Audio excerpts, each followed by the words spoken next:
யாருக்குன்னா என் வீட்டுக்கார பத்தி எனக்கு தெரியும். அவர் கொஞ்சம் பெண்கள் விஷயத்துல கொஞ்சம் வித்தியாசமா இருப்பாரு. அந்த பொம்பளை விஷயத்துல ரொம்பவும் வீக்கா. என்ன காரணம் என்ன சொல்லுங்க. இன்னொருத்தன் பொண்டாட்டி கூட நீங்க எப்படி தொடர்பு வச்சுப்பீங்க? கண்ட நாயெல்லாம் புத்தி சொல்லண்டா ஒழுங்காடுறான்னா கேட்கணும்ல.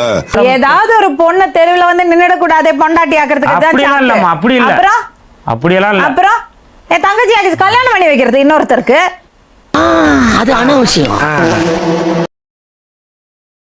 கல்யாணத்துக்கு முன்னாடி அவர் குடிப்பாரு, கெட்ட பழக்கங்கள்லாம் இருந்துச்சு. இருந்தாலும் அவர் கல்யாணம் பண்ணி வச்சா நல்லா ஆயிடுவாங்கன்னு சொல்லிட்டு என் வீட்டுக்காரோட அண்ணன் இப்ப 2-3 வருஷம் சேர்ந்தா கல்யாணம் பண்ணி வச்சாங்க. பாவம் பண்ணிட்டடா, பாவம் பண்ணிட்ட. யாருக்குன்னா என் வீட்டுக்கார பத்தி எனக்கு தெரியும். அவர் கொஞ்சம் பெண்கள் விஷயத்துல கொஞ்சம் வித்தியாசமா இருப்பாரு.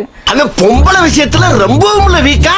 வீட்லயே அவங்க கொஞ்சம் துணி போடுவாங்க, நான் தச்சுட்டு என் வாழ்க்கை ஓடிக்கிட்டு இருந்துச்சு. அவங்களும் கார்டு எடுத்தாங்க. கார்டு எடுக்க சரி நீங்க உங்க வேலையை பாருங்க, நான் என் வேலையை பார்த்துக்கிட்டு இருப்பேன். இடையில எந்த பிரச்சனையும் வரக்கூடாது. பேச்சாத்தான் இருக்கணும். காட்டுக்கு போறது சரி, ஏதாவது வப்பாட்டி அப்படின்னு என் வாயிலிருந்து வந்துச்சு மேடம். அது கண்டினியூ ஆயிடுச்சு. சொல்ல சொல் தவற மாட்டான் இந்த கோட்டை சாமி. 7 மணிக்கெல்லாம் வீட்டுக்கு நைட்டுக்கு வந்துருவாரு. காடு எடுத்து வரணும். இந்த புள்ள காட்டுக்கு போயிருவா. அவரோட பிள்ளை இருக்கிறதுக்கு. யார் அது? ராணி. ஓஹோ, கதை இப்படி போகுதா? ராணிங்கிற புள்ள பில்லுக்கு பார்க்க போனா எப்படியோ 2 பேருக்கும் தொடர்பாயிருச்சு. என் வீட்டுக்காரர் போக மாட்டாருன்னு நான் நம்பிட்டேன். யார நம்பர்னே தெரியல தாசனா. சனி எம்பி பண்ணிட்டான். என்கிட்ட வந்து சொன்னாங்க, உன் மாப்பிள்ளை எப்ப பார்த்தாலும் ராணி வீட்டுக்கே போய்கிட்டு இருக்காங்க அப்படின்னு. அதெல்லாம் கிடையாது, வேற யாராவது போயிருப்பாங்க. வெள்ளச்சட்டை என் வீட்டுக்காரர் மட்டும்தான் நான் போடுதாரு. எத்தனை பேர் அப்படின்னு நான் நம்பல. ஆனா நம்புறதா இல்லையான்னு தான் தெரியல. நான் எதுக்கு யோசிச்சு சொல்றேன். அப்புறம் ரொம்ப நாள் கழிச்சு என் வீட்டுக்கு வர்றதுக்கே லேட் ஆகும். 10 மணி, 11 மணி, 1 மணி, 2 மணி இப்படி லேட் ஆகும். ஏன்னு கேட்டா நான் காட்டுல தண்ணி பாய்ச்சனே. இதெல்லாம் நம்புற மாதிரி அங்க இருக்குது. விடிஞ்சப்புறம் போயிருவாங்க மேடம். விடிஞ்சப்புறம் தண்ணி வாய்ச்ச நம்பாங்க. நாங்களும் எங்க அம்மா வீட்டுல காடு இருந்துச்சு. விடிய நாங்க தண்ணி வாய்ச்சி விடிஞ்சும் தண்ணி வாய்ச்சோன்னு நீங்க இப்படி போய் சொல்லிட்டு இருக்கீங்கன்னு சொல்லவும், ஏன்டா பச்சை போய் பேசுற, ஓப்பனா பேசுற. அடிக்கவே மாட்டாரு. அதுக்கு பிறகு அவளோட தொடர்பு இருந்ததுல இருந்து என்னை அடி, ரொம்ப அடி டார்ச்சல் எனக்கு தாங்க முடியல. அவங்களுக்கும் புருஷன் இருக்காரு. புருஷருக்கு குழந்தை இருக்கு.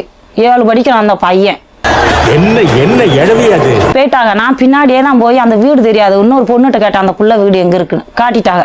போறே 2 பேரும் கட்டில் இருக்காங்க மேடம். என்னடி இது? அப்ப நான் தான் சொன்னேன், இதுதான் உங்களுக்கு லாஸ்ட். இனிமேல் 2 பேரையும் நான் ஒன்னோட பார்த்தேன் இந்த வீட்டுக்குள்ள கொண்டே உருவேன். உண்மையிலே நான் அப்படி சொன்ன மிரட்டினேன் மேடம். பெட்ரோலை வாங்கிட்டு வருவேன், அப்படியே ஊற்றி தீய பொருத்தி போட்டு போயிரு, நீங்க வாட்டுக்கு 2 பேரும் சாவுங்க.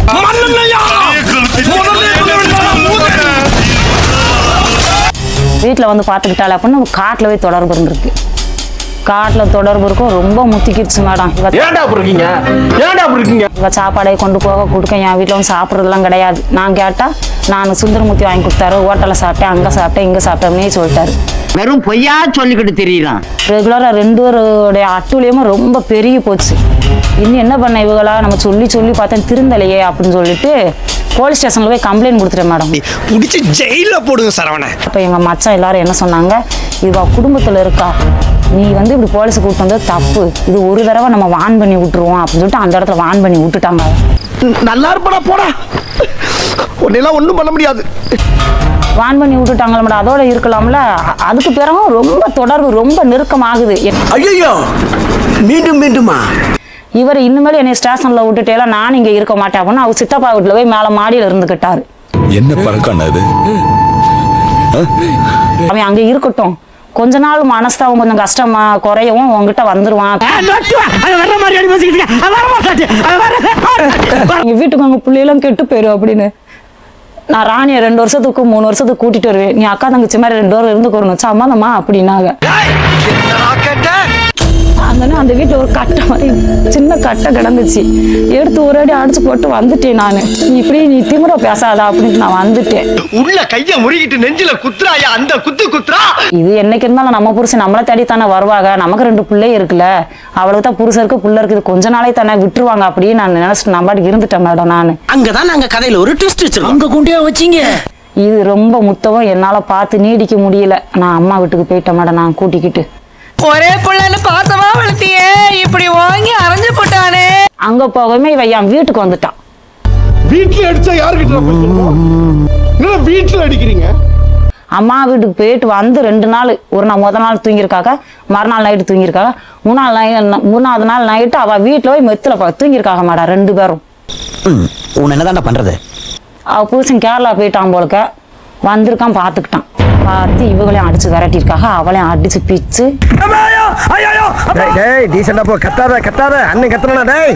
எங்களுக்கு ஒரு 4-5 வடை வாங்கிட்டு வந்து கொடுப்பாங்க, உளுந்த வடை. சாப்பிட்டு நீங்க வாட்டுக்கு இருங்க, அப்பா மணல் காவலுக்கு போயிட்டு வரேன் என்னையா டாட்டா அப்படின்னு சொல்லிட்டு பேருவாங்க மேடம். ஓ அப்படியா விஷயம்? நான் மணல் காவலுக்கு தான் போறாங்க, திருந்திட்டாக போலுக்க. இவ்வளவு வேற ஊருக்குள்ள இல்லையா, அப்ப திருந்திட்டாக. இனிமேல் நம்ம புருஷனோட நல்லா வாழ்ந்துக்கலாம் அப்படின்ட்டு நான் சந்தோஷமா தான் இருந்தேன். அவன் பெரிய வில்லங்க பிடிச்சவனா இருப்பா போல இருக்கு பாவா. தூக்குச்சட்டில குளம் ஊத்திட்டு கிளம்பிட்டாங்க மேடம். நானும் பின்னாடியே போயிட்டேன். பஸ் ஏறி 6 மணிக்கு போறேன். இவங்க 2 பேரும் அங்க இருக்காங்க. எனக்கு அடி வயிறுனா எனக்கு எரிஞ்சு, இவனை பார்த்தாலே எரிச்சலா இருக்கு. என் வீட்டுக்காரர் என்னை பார்க்கவே பயந்து எரிஞ்சு நின்னுட்டாரு. இவ பொம்பளை ரவடியாச்சே. சரி நீங்க பேசிக்கிறீங்க, நான் பின்னால ஒளிஞ்சிருக்கேன். கோவக்காரன் கையை நீட்டிவிட்டு அசிங்கமாயி போகுது. அப்ப நானாதான் மேடம் நான் அடிச்சேன். என் வீட்டுக்காரர் உண்மையிலேயே நான் அடிச்சேன். உனக்கு 2 வாரம் டைம் கொடுப்பேன் உங்க 2 பேத்துக்கும். இந்த வீட்டை காலி பண்ணிட்டு நீ உன் புருஷனோட ஓடிடு, நீ என்னோட வந்து சேர்ந்துரு அப்படின்னு சொல்லிட்டு நான் வான் பண்ணிட்டு நான் வந்துட்டேன் மேடம். ஏண்டா எங்களை இன்னமுமாடா நம்பிக்கிட்டு இருக்க? எனக்கு மறுபடியும் எனக்கு ஒரு தைரியம் தான். எப்படினாலும் நம்ம வீட்டுக்காரர் நம்மளை தேடி வந்துருவாரு, நம்ம பிள்ளையை தேடி வந்துருவாருன்னு ஒரு தெம்பு தான். மறுபடியும் முதல்ல ஏமா சொல்வதெல்லாம் உண்மை வந்தீங்க? எனக்கு ஒரு தீர்வு கிடைக்கணும் மேடம். எவ்வளவோ நல்ல அதிகாரம் இருக்கும்போது இந்த ஆள்கிட்ட வந்து மாட்டிக்கிட்டேதாயி கொன்றுவாங்கம்மா, போயிருமா. என்ன பிரச்சனை? ஒரு பிரச்சனை இல்லை. அடங்கொக்காலவனே ஒரு சின்ன பிரச்சனை விடுமா, நான் தவறு பண்ணிட்டேன், அதை அப்ப விட்டுருன்னு நீங்க சின்ன பிரச்சனை பண்ணீங்க. பண்ணாத அர்த்தத்துக்கு இவ பண்ண வச்சது இவாதான். என்ன பண்ணாங்க? நான் சும்மா ரூம்குள்ள தள்ளி விட்டாங்களா? இல்லம்மா. அப்புறம் நக்கல்யா அவனுக்கு. உங்களுக்கு அவருக்கு தான் உங்களுக்கு தொடர்பு இல்லை? யாருக்கு? உங்களுக்கு ராணிக்கும். இப்ப முதல்ல இல்லாத இவதான் ஆக வச்சாமா. இருக்கா இல்லையா? இருக்கு. ஐயோ எந்த ட்ரெண்ட்ல பேசினாலும் எந்த ரூட்ல போனாலும் விடவே மாட்டேங்கிறானே. நான் என்ன பண்ணுவேன்? அந்த மனைவி இன்னொருத்தர் கூட போய் பேசிட்டு இருந்தாலோ இல்ல ஏதாவது செஞ்சாலோ உங்களுக்கு அவங்க மேல பாசம் இருக்கறனால எவ்வளவு கோவம் வரும். உனக்கு வந்தா ரத்தம், எனக்கு வந்தா தக்காளி சட்னா. அவளால தாங்கிக்க முடியாதுங்க. என்ன வேணா பங்கு போட்டுக்கலாம், புருஷனை பங்கு போட்டுக்க முடியாது. கரெக்டா சொன்னீங்க. ஓ கள்ள தொடர்பு இருக்கு சொல்றாங்க. அது இல்லன்னா நீங்க தங்கச்சி மாதிரி தானே பாத்துருக்கணும். அது எப்படி போய் அவங்க கூட வாழ் சொல்றோம். அதெல்லாம் வாழ்க்கைக்கு முன்னேறும். அது ஃபர்ஸ்ட் உருப்படும் நீங்க நினைக்கிறீங்க. ஸ்டேஷன் போயிலாம் நாங்க தப்பே பண்ண கிடையாது. அதுக்கப்புறம் பண்ணீங்க, ஸ்டேஷனுக்கு போனதுனால பண்ணீங்களா? ஸ்டேஷன் போனா எனக்கு வாழ்க்கை கெட்டு போச்சுல. அதுக்குன்னு இன்னொருத்தரோட வாழ்க்கை பறிச்சுக்கிறதா? அதெல்லாம் அட்ஜஸ்ட் பண்ணிக்க மாமா. அப்படி இப்படி இருக்கத்தான் செய்யும். என்ன காரணம் வேணா சொல்லுங்க. இன்னொருத்தன் பொண்டாட்டி கூட நீங்க எப்படி தொடர்பு வச்சுப்பீங்க? கண்ட நாயெல்லாம் புத்தி சொல்லண்டா, ஒழுங்காடுறான்னா கேட்கணும்ல. நீ சொல்லிட்டல்லப்ப. நிஜமாவே அந்த அம்மா மேல கொஞ்சமாவது அக்கறை இருந்தா நீங்க அவங்க கூட புருஷனா வாழ்ந்திருக்க மாட்டீங்க. நீ கேட்ட ஒவ்வொரு கேள்வி என்ன செருப்பால் அடிச்ச மாதிரி இருக்குடா. என்ன வேணா சொல்லுங்க, அவளுக்கு புருஷனா நீங்க இருந்திருக்க கூடாதுங்க. அதுதாங்க தப்பு. உங்க பொண்டாட்டி படபடான்னு பேசுறாளே ஒழிய உங்க மேல உயிரே வச்சிருக்கா. உயிர் இப்படி இது எடுத்துக்கிட்டு இருக்காளா? எங்க வச்சிருக்கா? அவன் கஷ்டம் அவனுக்கு தெரியும்.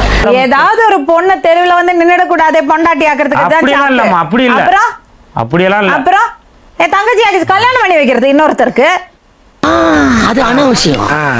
2வது பொண்டாட்டியா முறையில்லாத உறவோட வாழறத விட தனியால நல்லபடியா மானத்தோட சுயமரியாதையோட வாழலாம். இப்படி பண்றேன். நீங்க பக்குவம் இல்லாம நடந்துகிட்டதுனால அனுபவிக்கிறது அந்த பொண்ணு தான். அவளுக்கு என்ன சப்போர்ட் வேணுமோ நாங்க கொடுப்போம். நீங்க சும்மா செஞ்சுட்டாலும் நாங்க அப்படியே அசந்து அழுத்து தான் போயிருவோம். நான் உண்மையிலே நல்லா இருக்கணும்னு நினைச்சால் கொஞ்ச நாள் இவட்ட நான் சேராம இருந்தா தான் இருக்க முடியும். அவ்வளவுதான் நான் சொல்றேன். நீங்க எங்க போறீங்க? நான் எங்க நாட்டு பரதேசியா கூட போறேன். நெஞ்சமெல்லாம் பொண்ணா இருக்கு தம்பி, மறக்க முடியல. சொல்லுங்க. சரி 2 நாளைக்கு போயிருந்து உங்களுக்கு பிரச்சனை இல்லாம இருந்தா நீங்க அப்படியே தொடர்ந்து இருங்க. இல்லையா கொஞ்ச நாள் தனியா போயிருங்க. ரைட்டுமா, ரைட். ஆனா 2 நாளைக்கு சரி மேக்ஸிமம் ட்ரை பண்ணி ஒண்ணா இருக்கணும். சரி. ராணியோட பேச்சு எடுக்க கூடாது, நீங்களும் எடுக்க கூடாது, நீங்களும் எடுக்க கூடாது. பசங்களோட சந்தோஷமா இருங்க. நீ என் கூட வாடா, ஒளிமயமான எதிர்காலத்தை காட்டுறேன். இதை விடையாப்பா, இதை விடடா. எங்க போய் முடிய போதும். 2 பேரும் சந்தோஷமா போய் இருங்க. அப்புறம் பாப்போம். கூட்டிட்டு போமா. சண்டை போட்டுக்க கூடாது 2 பேரும். ஹலோ ஹலோ ஹலோ ஹலோ பெருசு வாங்க சார். கேட்கல. உங்க பாட்டுல போனா எப்படி? ஆ? நன்றிம்மா. நன்றி எல்லாம் இல்ல. அங்க வாங்க, பக்கத்துல வாங்க, உங்க பக்கத்துல. என்ன பார்த்தா உனக்கு பாவமா இல்லையாடா? விட்டுடா விட்டுடா. பழச பத்தி 2 பேரும் பேசக்கூடாது. அவங்க கை பிடிங்க. ஏய் உட்காருங்க தம்பி. அந்த விரல உள்ள கூட அப்படி பிடிங்க. போங்க. அப்பா பிரேட் ஆயிடுச்சு, வா போலாம். ஆமா வாங்க போலாம். நீ வந்தா கொலை பண்ணிடுவேன் உன்னை. மீண்டும் இன்னொரு உண்மை சம்பவத்துடன் உங்களை சந்திக்கும் வரை நன்றி, வணக்கம். இந்த காரி மூஞ்ச கதையெல்லாம் ஒரு காவிய கதை மாதிரி இங்க வந்து சொல்லி அங்க டைமை வேஸ்ட் பண்ணுகிற போட மரியாதையா.